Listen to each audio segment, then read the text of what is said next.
Hello అండి, hi, welcome back to my channel. నేనైతే బగారన్నం చూపిస్తున్నానండి. మొన్న చెప్పినా కదా మీకు మటన్ కర్రీ వండేటప్పుడు బగారన్నం కూడా చూపిస్తాను. ఈరోజు అయితే బగారన్నం చూపిస్తున్నానండి. బగారన్నంలో కూడా చాలా వెరైటీస్ ఉంటాయి. అందులో ఒక వెరైటీ అయితే మీకు చూపిస్తున్నా.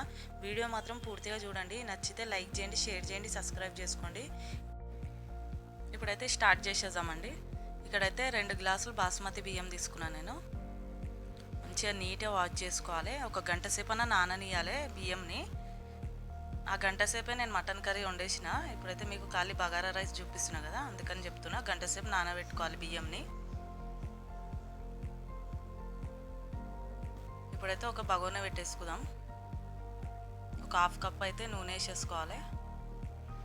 ఒక సన్న కట్ చేసి పెట్టుకున్న ఉల్లిగడ్డ మంచిగా బ్రౌన్ కలర్ వచ్చేంత వరకు వేయించుకోవాలండి మంచిగా ఉల్లిగడ్డని.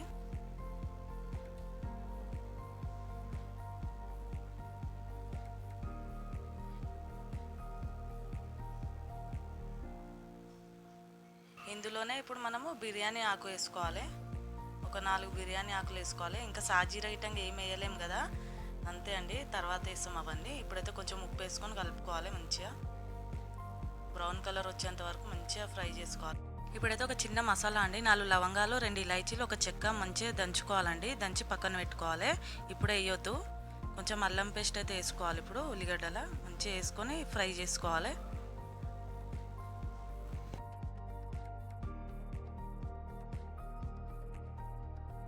ఇప్పుడైతే ఒక 2 పచ్చిమిరపకాయలు కట్ చేసి వేసుకోండి.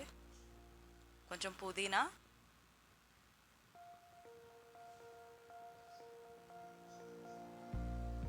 ఇప్పుడు ఆ మసాలా దంచి పెట్టుకున్న మసాలా ఇప్పుడు వేసుకోవాలండి. ఒకసారి ఇలా ట్రై చేయండి, చాలా బాగుంటుంది.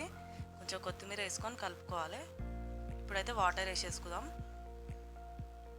2 గ్లాసుల బాస్మతి బియ్యంకి 3.5 గ్లాసులు అట్లా వాటర్ వేసినానండి. ఒక గంట సేపు అయితే నానింది కదా బియ్యం, అందుకనే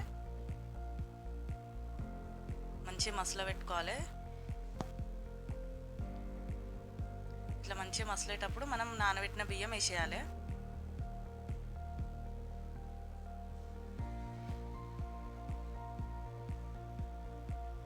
మంచిగా ఉడకనిద్దాం ఇక రైస్ని.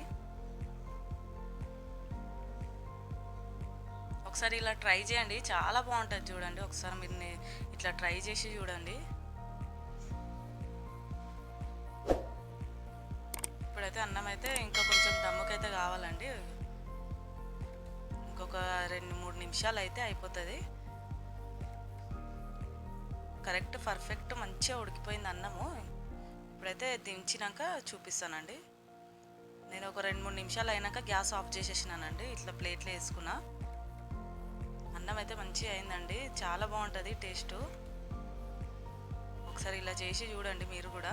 ఫస్ట్ అయితే దాల్చిన చెక్క, సాజీరా అవన్నీ వేయకుండా ఇట్లా ఒకసారి మిక్సీ అంటే మామూలుగా దంచుకొని రోల్లో వేసుకొని చూడండి, చాలా బాగుంటుందండి.